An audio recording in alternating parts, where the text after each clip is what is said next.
Hello and welcome to Culture Snaps. I'm Keeva Stratton, and on this special episode we have two extraordinary women and champions of inclusive media representation who just happen to be sisters, Emma and Lucy Race. 5 years ago they launched Making the Call, a media pathway program designed to help female and non-binary commentators gain vital opportunities in sports media. Both successful broadcasters in their own right, and two of the hosts of the popular Outer Sanctum podcast, they see it as their purpose and mission to break down barriers for women and non-binary people in our very male-dominated sports media landscape. I hope you enjoy. Lucy and Emma Race, welcome to Culture Snap. Hi, so nice to see you. We're so excited to have you because, first of all, obviously, we're all Hawthorn supporters here, which immediately tells me that we're highly intelligent people with great taste. Well, it's true. It's always nice to hang out with other Hawthorn people because we don't, get labelled smug when we're together, at least, but it might be unbearable for the listeners if we dug in too deep about all the premierships and how excited we are about the upcoming AFLW season and how we are very, very bullish about what we think the women can do on the field. But it's so nice to see you, Keeva, and we always come away from conversations with you so inspired that it's almost like a hot air balloon takes off in my heart when I've spoken to you. So I can only assume that today this is going to go next level and we'll end up in fits of giggles and shrieks of inspiration. I'm very excited to have you here, and I'm hoping we could talk a little bit about Making the Call. Perhaps we can start with what is Making the Call, because I'm sure there are some people that haven't heard of it. Making the Call is a venture that Emma and I started back in 2020. We were watching football and watching all of the sports that we loved and getting frustrated that there wasn't the diversity that we were seeing on field and in the stands, in the commentary box. And so Making the Call is a program, a series of programs. It's an organisation that its main goal is to increase the number of women and gender diverse people in sports media in Australia. And Emma and I have been working on that for 5 years. It's a creative response. It's a disruptive response. And we're proud to sit here today and know that we've got over 150 people that have gone through our programs who are now, we can hear them, we can read their opinion pieces, we can read their match reports. They are making real difference in sports media in this country. Fantastic. And to give our listeners just a bit of context, because while we assume everyone listening is from Australia, we do have a few people from overseas listening as well. So we're talking specifically about female commentary in sport in Australia, which, unlike many countries around the world, is very lacking. You can literally watch entire sports programs without seeing one female commentator. And often when you do, they're assigned to these kind of very small roles. So they might be what we call a boundary rider. So that's someone who sits on the boundary of an Australian football rules match and just provides short comments. It's unlike other areas of the world. There really is such a low representation. So 150 people, they've gone through over the course of 5 years. And what kind of results are you getting for these women? It's been unbelievable, the response, and it's not just because of the course, it's because of the time, it's because of demand, it's because sports are looking to diversify. We've seen the rise of W sports just go through the roof. Australia's national teams are probably the most revered in the women's space. We're looking at the Australian women's cricket team, the Matildas, our basketballers just won World Cup. And then, of course, we've got AFLW, which is the only professional contact sport for women in the world at the moment. And so they get paid as professional athletes. But not only that, like you look at our Olympics teams, the women's swimming team has always far exceeded the men's, and we have on track as well. So we've got really great, we've got great stories and women and the aspect of women succeeding in sport in this country is a part of our national identity. But the thing that we always felt was lacking is, like, every time we look at Cathy Freeman winning the 400 at the 2000 Olympics in Sydney, it's amazing and people revere her run, but they also revere the call that was done by either Tim Lane or Bruce McAvaney. Now, I guess at its absolute core, Lucy and I think about that and we go, imagine if that had been called by a First Nations woman.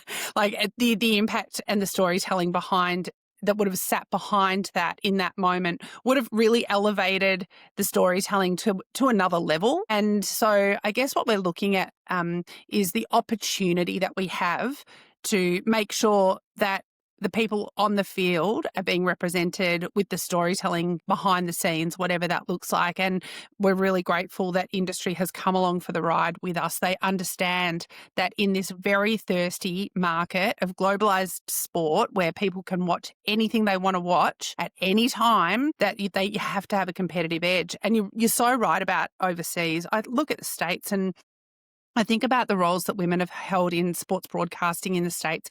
They have been revered for quite a long time. They still do have more men calling men's games and probably women's games at the moment as well. But I kind of look to people like Oprah or Ellen DeGeneres, people who over the journey have actually been able to hold the title of the biggest celebrity on TV or the biggest voice on TV. And here in Australia, we've just never had that. There's never been women who have ruled the landscape in any kind of form of media, really. And we know that culturally that there's an issue with that. We understand, we've lived that. And the reason why we were so acutely aware of this issue was because we were broadcasters at the time that we kind of realised this was happening. And so I think that the impetus falls on everyone, and thankfully people have been picking up the mantle, and as a result of that we've got people who've done our course who are now, they've got bylines at the major newspapers, they're hosting Friday night footy, they're calling games, they're calling all sorts of different sports. We've had a handful that went to the Olympics as producers and also as commentators. We've got people who are working on sports that I'd never even heard of before we started this initiative, like underwater hockey, things like that we didn't even know existed. We've got people who are calling ice hockey in Australia, which is actually a really big deal because ice hockey is not massive in Australia. And we've got a really diverse set and cohort of people. So we've got people who are from disability sports, First Nations people, we've got women, gender diverse people, and we just feel really proud of what they're all achieving because they're all pushing, and it's not easy. Social media makes it incredibly dangerous at times for them. But as a cohort, the 150 of them are really pushing this story forward. We just do everything we can to support them.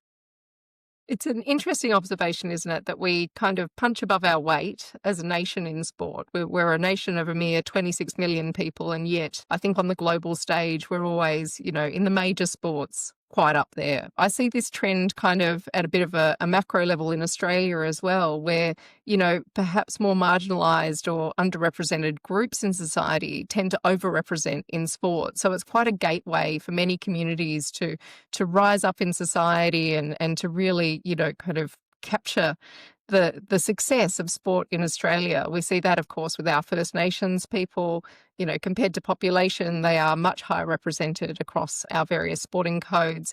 I think it's really interesting that you yourselves are taking on a similar battle that really is of its own creation. There's no reason from a population standpoint, from an achievement standpoint, or from a human interest standpoint that women's sport in Australia should be kind of relegated to a second place, and or that female sports presenters or commentators should find themselves so marginalised.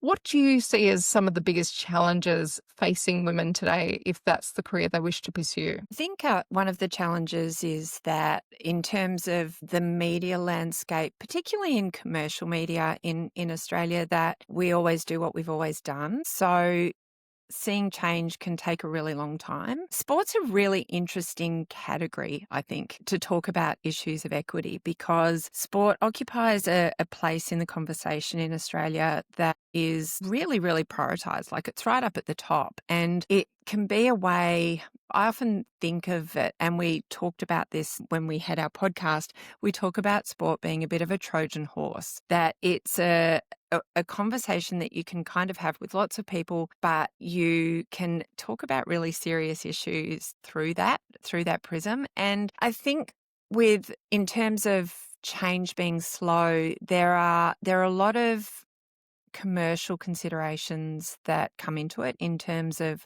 the media landscape becoming harder and harder.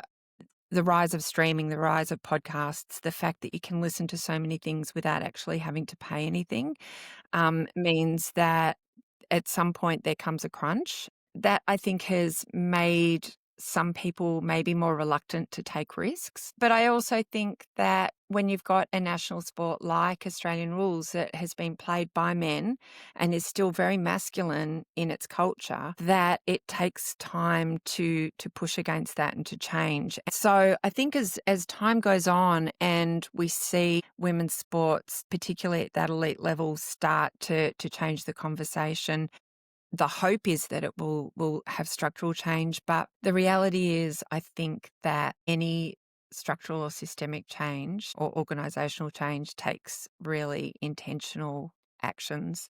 Can I jump in there? Because the other thing that I think sport plays this part in shaping our cultural identity, and we can't lose sight of the fact that nostalgia is a place that can make people feel on the weekends or whenever they're watching sport, the nostalgia of it and the family connection, or there's often people, they chest beat about how long they've been a member or their grandfather was a member, or, I remember going to this ground when, or whatever. So it hangs on to those leftovers really hard with both hands, because it's not just not being innovative. It's not just saying, well, this is how we do it and we won't ever change it. It's because the people who they believe to be, and that's the key part, it's the people that they believe to be funding it with their own dollars and cents, feel that nostalgic pull, and that's what makes them part with their money, become a member or whatever. So I think that we're at a real crux time. And, we talk about how we're in a category of one doing this work at the moment, and I don't know how long that will last, but we're in a category of one because at the moment the response doesn't need to be bigger than it is yet. But it will change, and it will have to change, because the way that the consumer is taking on sport will change, because, the way that we know through data and through research, the way that people younger than us, I should say, watch sport is completely and entirely different to the way that that we watch it, or that our parents watched it, or the generations ahead of us watched it. And so I also think in that the complete structure of it will have to change, because the viewing habits will determine that it has to. And demand it. And I mean, I don't want to lose sight of the fact that there is change happening, and there is positive change. And I think sometimes when you're working towards changing something in a big way, you can sometimes lose sight of the little wins. And there was a game here on the weekend where, and I'm saying it like this for our overseas listeners, but there was a men's football game on the weekend that was the greatest comeback in history. And one of the people in the commentary box for that game was Jess Webster, who was calling the game. And I have this little just burst of happiness and pride that just has been sitting in my chest since that moment, because Jess's voice is now going to be part of that call. So Jess, through the work that she's been doing and the support that she's had from the organisations that she works for, is now part of that nostalgia, I guess, because it's something that is going to get replayed, because it was a historic event. And those little moments really can help push forward, because it will change the expectations of listeners. It changes the footprint of the memory for everyone who ever listens to it again. And for little girls and boys, but, for little girls listening out in the future, they'll hear that differently. They won't hear that the way that we always heard Bruce McAvaney calling the Kathy Freeman run. It might just ignite something in them that makes them think, well, this is a place for me too. Yeah, I think it's always interesting when you look backwards and how shocking something is from a different generation's perspective. And as we've sat in this attention economy for a very long time, I think that sports are trying to figure out their place in that. I remember talking to a sporting body a few years ago, and they said, look, our competition isn't other sports anymore. It's other forms of entertainment. It's gaming. It's those, YouTube and things like that, younger people are taking their attention away from sport, viewership in particular. So I also think there's something really interesting in what Gen Z and Gen Alpha demands of people, employers, and, ultimately of their entertainment. They're expecting to see female voices. They're expecting to see diverse voices. And I think there is a disconnection between perhaps media owners and what the next generation is actually demanding. And that gap is their risk, because if they don't start to actually meet the demands of the next generation or the expectations, then they are going to look dated in the now, which is kind of a real risk for these organisations, because we know that's where the money is. And especially because they do these media deals 7 years out, they sign on to things. We know we've had our business for 5 years, and the way that we had to deliver it in the first year is completely different to the way that we deliver it now. And the opportunities have completely changed for the graduates in that time. So when you think about how deft we have to be in responding to the changes in media, I cannot imagine the millstone of having a 7-year media contract around your neck and having to deliver under the same auspices as something that happened when you signed on 7 years ago. And it does look tired. It sounds tired to me. That's one of the other barriers, is that, we've always, the structure of sport, by virtue of the fact that only men used to play it and only men called it and commentated at the highest levels, it's always been created for a male audience. And that's how they see sport. That's how, we've all been conditioned to believe that sport has to be dished up. I simply do not believe that to be the only way. And so I'm a ridiculous creative who's always dreaming up new ways, but all I can think is that the next frontier is actually showing sport completely differently. And it's not that there's not an example of that. If you think about the Big Bash and what David Barham did for Channel 10 with the Big Bash, it was completely different. Think about World Series cricket and what Kerry Packer did for that, completely different. And it looked different. It looked different for maybe, a season, 2 seasons, and then all of a sudden it becomes the norm. So it can happen. We do have skin in the game to make sure that we're changing it. My fear is that at the moment there are no female heads, there's no women or gender diverse people leading any media organisations with those big sporting contracts. And so I think it's going to take a lot of consultation until one of us gets there, and maybe that will be one of our graduates, and that is the great hope, that we are giving people enough experience that they could be the next ones to take that job on. Yeah, I think the Australian media landscape, particularly in the last 2 years, has gone through a bit of a cultural reckoning. There's been some very high-profile cases where gender inequity has been very much at the fore, and we know from the board level down, there's a much greater consciousness now as to be much more inclusionary and aware of the repercussions if you don't address these kind of cultural issues. It was interesting, I was reading a piece yesterday by Lola Bakare, who's an American marketer who has this incredible book called Responsible Marketing, and she felt that there was a desire for change in Australia, which I thought was really interesting, because I've often seen us as a bit behind, and perhaps that's what we needed, was something of a bit of a kind of legal reckoning for things to be a little bit more aware and conscious. I do think things can change very quickly, and your examples there show how, certainly my grandmother was a huge cricket fan, and she used to call it the pajama game, the one day series. She hated it, and then by her death, she was watching women's cricket. So, you can change. You can certainly evolve very quickly.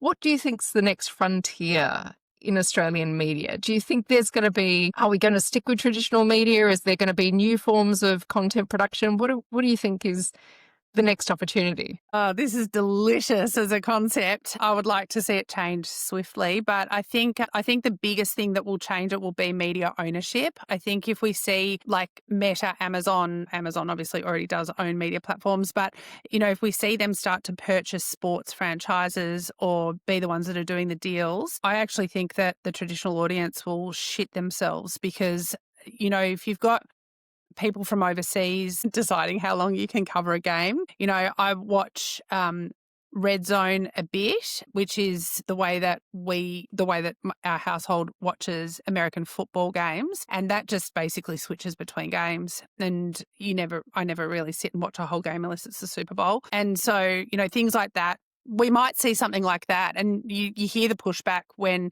Channel 7 or free to air didn't have doesn't have a Saturday game, the pushback on that would be immense. But, I think media ownership will be what changes it, what shakes it up, and it means that the platform will change. We'll be watching sport on our devices way more. I imagine it will be really short, sharp focuses. You can already see it in the minis. If you're looking online, looking at pay TV, you can always watch things in catch up and minis. I imagine that there would be a gaming element to it. I can only imagine that gambling will become an even bigger part of it. And I don't know how that sits with when you think about the intersection with W sports. A lot of them have really firm ideas about the players do, about the way that they want to, the kinds of brands that they want to wear on their jerseys or on their dresses or whatever, on their kits, whatever it is. So I feel like we'll see a lot more high-end brands though coming in.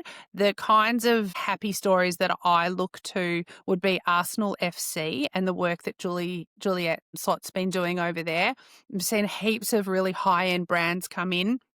There's also been a lot of data-driven responses to who's going to the games and how they're pitching those games at their audience. They're really meeting the audience where they live, and they're also doing a really good job of being able to bring fans over from other codes and other clubs to follow Arsenal Women's. That's something that we haven't succeeded with here. And interestingly, I think that we are a really good place for people to try things out. I think a lot of brands do that anyway. You would know that better than us, Keeva, but I don't think that they often touch traditional settings. So I think that the AFLW, for example, would be a really good place to try things out. We know the AFL does that with the AFLW anyway, but I think that global brands should have a look at the AFLW and see what they might be able to achieve there. We know that there's a shortfall in what the W makes back because it's only in its 10th season. So it doesn't take ticketing on the door, which is a real challenge. But I think that, the way that we look at global sports franchises and the way that they're converting fans, the way they're dishing up the offering has completely changed. And I think that I think that's the next frontier in terms of the creative response to the way that we talk about sport, the way we dissect sport, the way that we offer sport. I think there has to be multiple touch points to be able to convert those fans and to keep the old ones. And if I just add something there, I think what we've seen in all forms of media and also entertainment is a real move towards flexibility,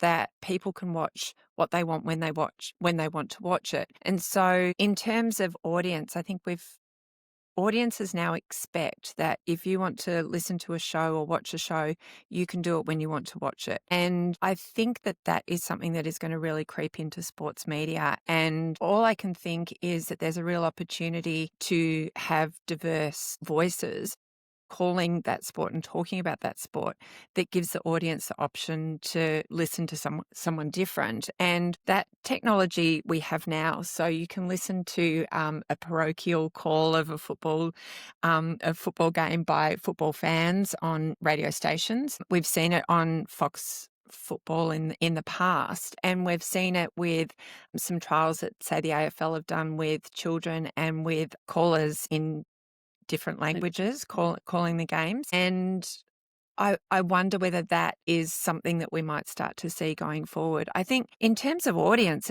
it's really interesting when you talk about women's sport and you talk about having more diverse voices in sport, that sometimes we tend to think about wanting to have women and gender diverse people calling women's sport. And I think we have to really push back at that and say, what I think is better for all of us in the long run is if we are really acknowledging that audiences for both men's and women's sports are really diverse, and we have a much better experience if we have different people in a commentary box, because people see things differently. So if we've got, 3 people sitting in a commentary box, or the same 3 journalists writing about a particular sport, and they've all come from a similar background and have similar life experiences, they're not going to pick up on the differences and the other aspects of stories that people with a different lived experience will have. So they're the things I think about.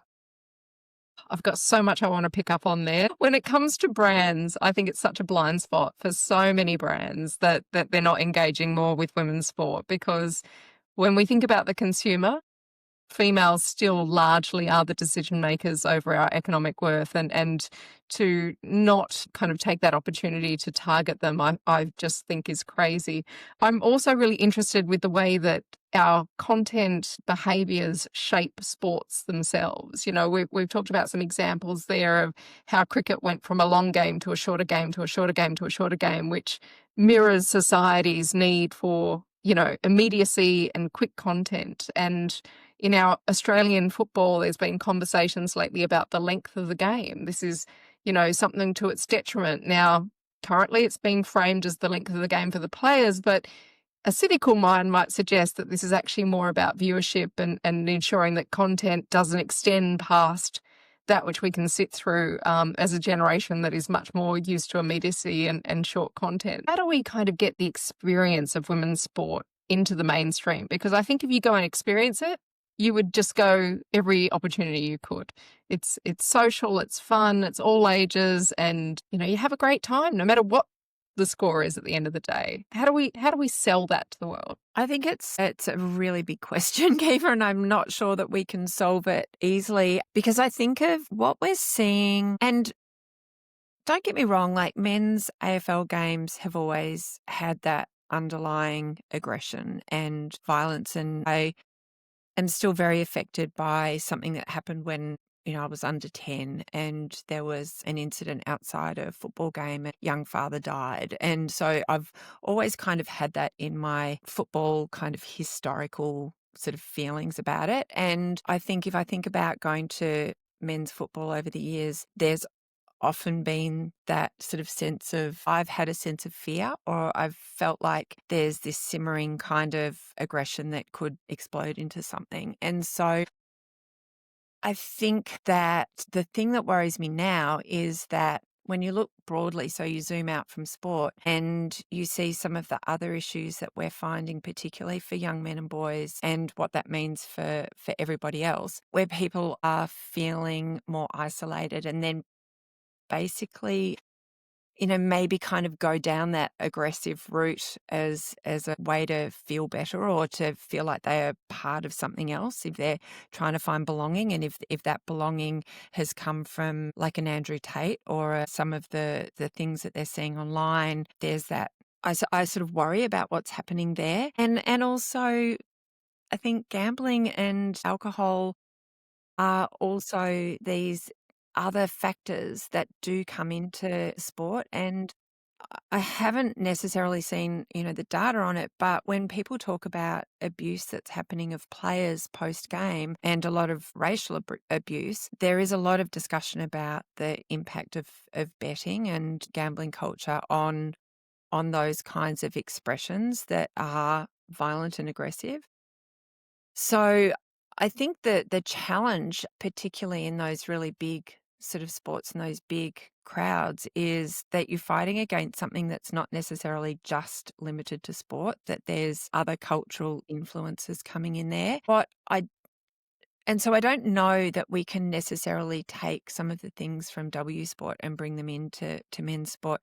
What I don't want to see happen is for W Sport to go the same way. So what I think we really need to prioritise is making sure that we continue to allow W Sports and the experience of audiences and fans who go to W Sport, that we continue to nurture that in a way that it doesn't feel like to be legitimised or to be, you know, financially viable or for any measures of success to make it look the way that it does in men's sport. And so that's something that I hope that we can hold on to. Yeah, I think with W Sport, with the W at least, I obviously love it. And I think that, and I love going to the games. I'd go to more games if I could, but the way that the fixture kind of rolls out means that it limits how many you can get to physically. And I think one of the big things about driving audiences to actually go to the games would be if it was really easy to work out when the season starts. I just feel like the women's game has been moved around so many times. People don't really know where it is, when it is, why it is, when it is. You know, there's the aspect of tradition and nostalgia could really be something that we operated from to try and fuel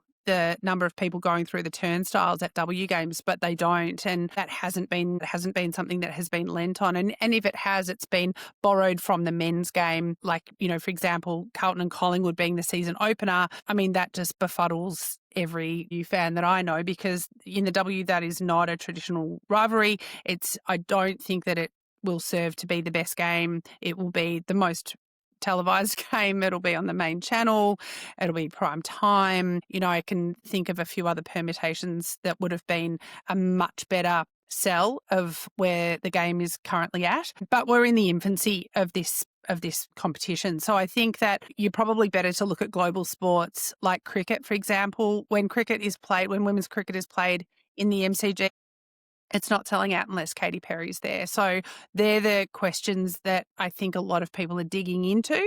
And that's not to say that, men's games are all selling out, but there's definitely hype and tradition and hyperbole around how important they are. And I think that kind of feeds into that life or death moment that, it's sold to us.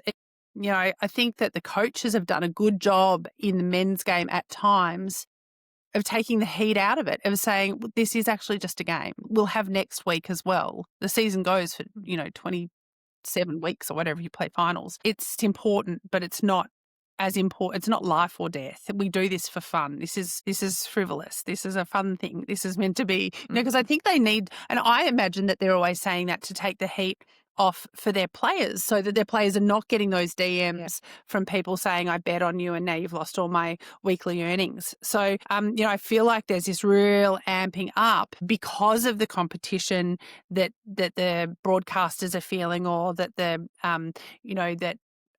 membership drives, have to kind of amp up how important every single game is, because they want people to go through the gates so that they get the takings. And so, I think that, it was always capitalism, let's be honest. Like, I think that that's at the core of why that kind of amps up every time. And in terms of the W, they kind of throw their hands up in the air and say, well, it's a lost cause. It doesn't make money, as if that's the only metric, which I firmly don't believe that should be the metric that the W is being judged on in its 10th season over its 8th year. So I think we can learn a lot, but I think we're probably better to look to global sports like cricket and look at what the viewing habits and the attendance habits are of people to those games, because there is no reason why I can't think of a reason why people wouldn't be turning up to watch the Australian women's cricket team play, only that they are so dominant that it's kind of us and daylight at the moment. So, but I kind of think Australians would like that.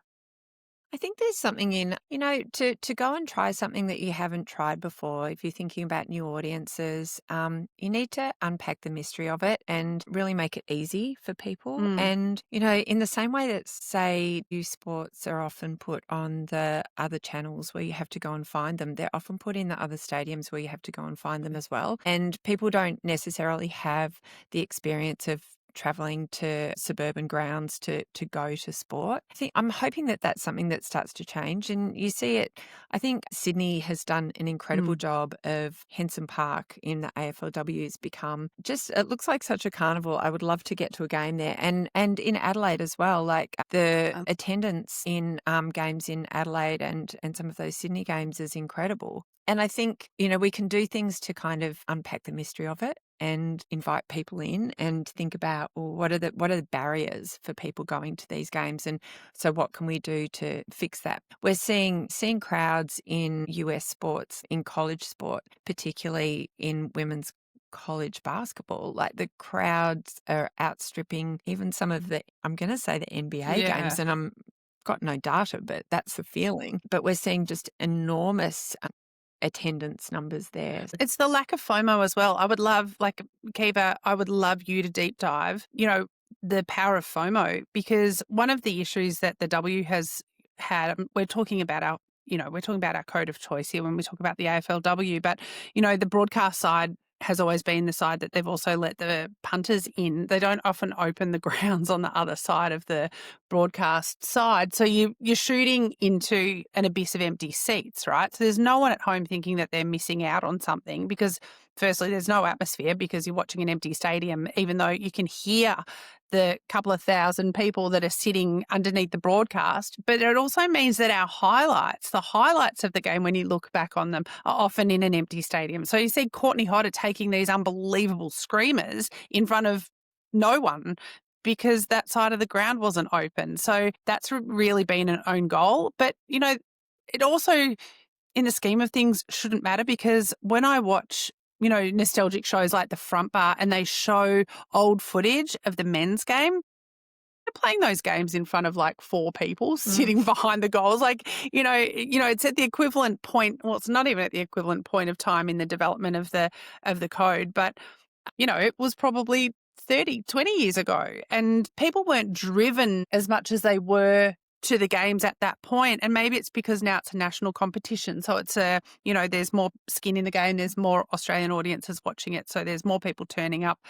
The professionalism of the sport back at that time, the men probably had jobs. They were still doing incredible feats of strength and the games were exciting and fantastic. And that's where we fell in love with the game. But, I think it is kind of comparable to where the AFLW is sitting right now. And I think that's kind of okay. What I don't want to see is the mood in the outer of the W Games change because it is so family friendly, queer friendly. It's just it's a beautiful place to go. And the length of the games means that it's not tiring for people who might have other access issues or whatever it is. And I think all of those things really need to be constantly celebrated because it's really unique. It's really Australian and it is world first and it's extraordinary, and it's extraordinary to see the rate of change that has happened over the last 10 seasons. Yeah, and I think ground selection is so important. I have been to Henson Park. I had a fantastic time. My husband came with me and he said it was amazing as well, having a few beers, and it just felt like football. Whereas sometimes when you go to the games at the bigger stadiums, it feels more like a spectacle than the essence or the heartland of what football is or what I remember from my childhood. Fremantle Oval is still very much thriving, and I've gone to an AFLW game there and it was fantastic. It took me right back to being young and just sitting on the outer and enjoying the sunshine and having a few beers. So I do think ground selection and the ability for people to get to it is really important, and weather coverage as well. Like some of the grounds I see are just very exposed, and I think that doesn't really suit anyone to sit out on a freezing cold day in freezing cold kind of winds. Obviously, basketball has the advantage of weather control and, stadiums. You actually want to be close in on a basketball game. You don't want to be too far away from it. So people do sit in nice and close, even in a game that's not particularly well attended. It looks well attended on, the TV because everyone prefers to sit close in so they can kind of see it, taste it, feel it. It was amazing actually being in Chicago and going to Bulls games. My husband will hate me for saying that. He's a big Lakers fan. But, the passion, and it would happen 3 times a week, it was fully attended and the Bulls were not doing well. So this was like incredible to see just that kind of sense of crowd and spectacle and people getting out. But again, the stadium's really close in. So it's not that people have to travel. They can just kind of, turn up. Yeah, I wanted to talk lastly, I guess, a little bit about the Outer Sanctum. Where did that start?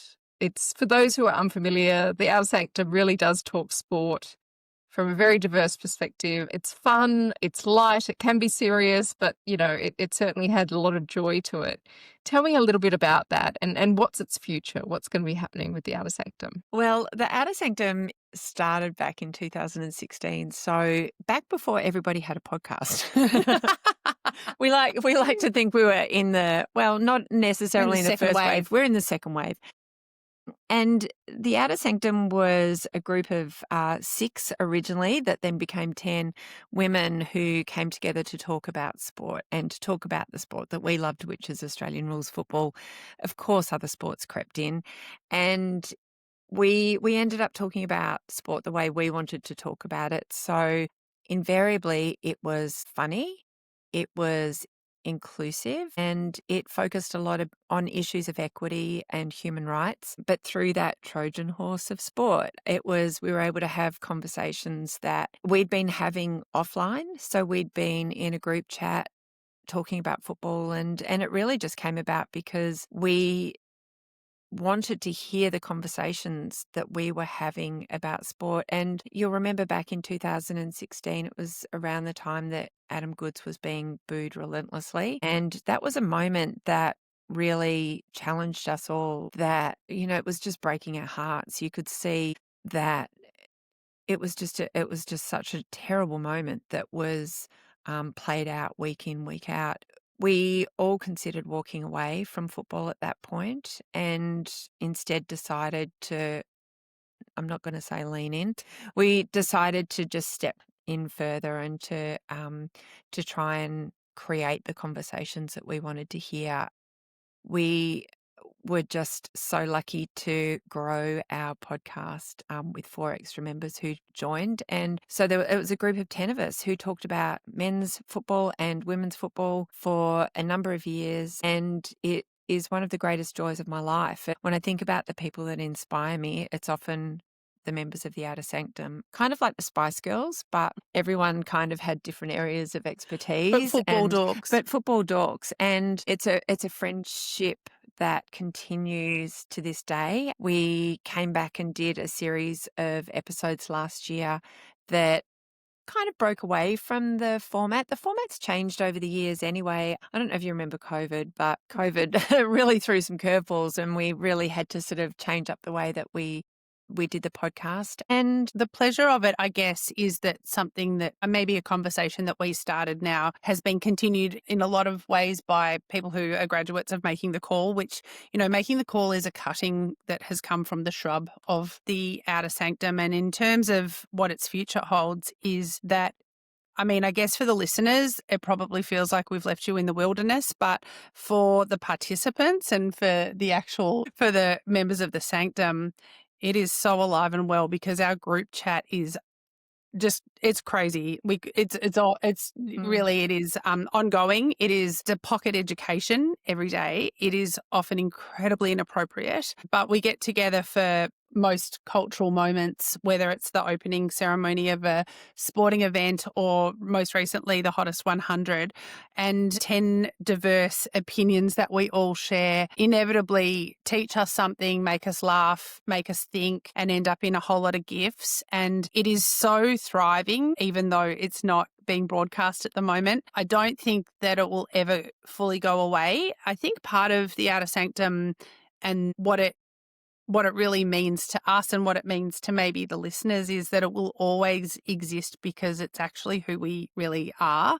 I think for the first time in my professional life, I really felt like it challenged me, and it was the passion project I'd always been looking for in my life. And, there's a lot that actually speaks to that, because, for digital media and for social media, and it gets a bad rap for a lot of the right reasons. Podcasting, as you will find, Keeva, podcasting is the industrial revolution that I was waiting for my whole life, really. Being a media producer and having worked in TV and radio for the entirety of my life, it's what I studied at uni, and it's the only thing I've ever done, really, apart from a short stint at Baskin-Robbins. So to be able to broadcast our own thoughts and voices without the gatekeepers who really haven't changed over time, to be able to do it in a safe workplace and to be able to make a difference, to become advocates, to have a voice, to find an audience, to find people who really would have laid down in traffic for us and still have become such incredibly important people to us in terms of teaching us things, letting us in, taking us on their journeys. It's really changed our lives, and the 10 of us will forever be really bonded. I think we'll all be involved in the Sanctum in whatever way makes it comfortable for us. It became untenable. It's like doing a group project with 10 people when you all have other jobs and families. So after we did it for like 7 years or something, it was a lot, because it became it became everything, and we became the spokespeople for so many hot button issues. And at times it felt kind of unsafe.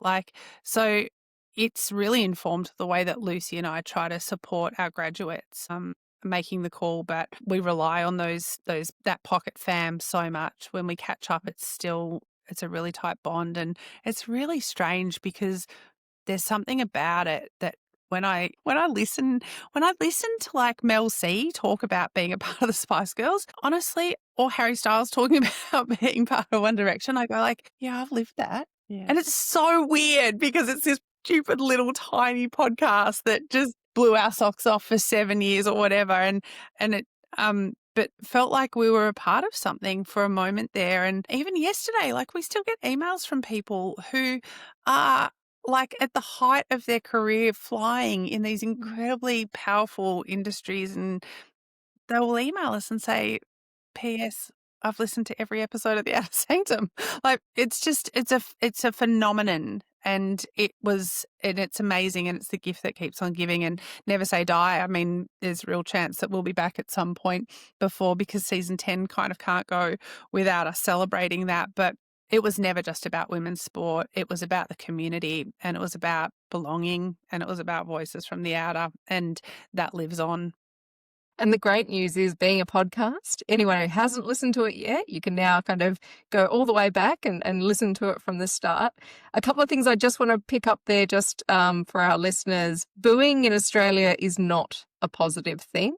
Something I learnt working overseas, that booing is actually part of sports cultures in other parts around the world and is kind of considered normal as a part of cheering. You boo and you cheer. I had no idea of that and was quite horrified the first time I experienced it, because booing in Australia is considered a very strong statement of negativity, and it's certainly not something, most parents will tell their children, you don't boo, right? Like, it is something that is kind of frowned upon in Australia. And Adam Goodes was, of course, and remains one of the greatest who's ever played our game. And sadly, his career was cut short as a First Nations player because he was basically bullied out of the game as a result of this incessant booing. So I just wanted to kind of explain that, because it's something I was shocked by going to sports overseas, that booing is actually part of the cheering kind of culture, which, certainly not the case here. But I think, ladies, what you've created in, the Outer Sanctum, in making the call, this is stuff that shifts generations. I always think of Dr. Maya Angelou, you can't be what you can't see. I think we could extend that to the modern audience. You can't be what you can't hear. And certainly what you're doing is bringing these voices up, and diverse voices, not just of women, but non-binary, all different kinds of diversities. And it's an absolute honour and a pleasure to have you on Culture Snap, because really Culture Snap is very much about people shifting culture. And I hope you can reflect on the last 10 years and see how much culture you've shifted.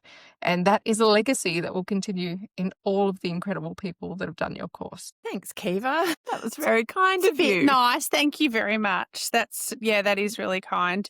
It actually just feels like, obviously it feels like a privilege, and it feels like there's a lot more work to do. But I will say one thing about doing this work alongside your sister or sisters, because there was 3 of us on the Outer Sanctum, but broadly the Sanctum is a sisterhood.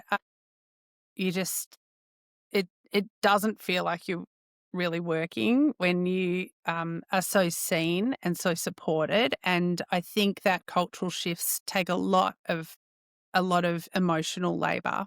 And so for people who are listening to this, because they work at at the intersection of shifting a culture in whatever it is, in your workplace or in your business or an industry, whatever it is, some great advice that we got was you kind of got to treat it like the tide. You push out and you push in. Like, you've got to take time for yourself. You can get really lost in the whitewash, and the defeats can feel massive and like huge blows, and you can wear them really hard. So, in doing this work, I'd say make sure you take time for yourself when you need to. And it's really important to make sure that your ride or dies are the people who are doing the work with you. And don't ever pass up an opportunity to laugh. Yeah. Yeah. I never do. And thank you both so much for being here.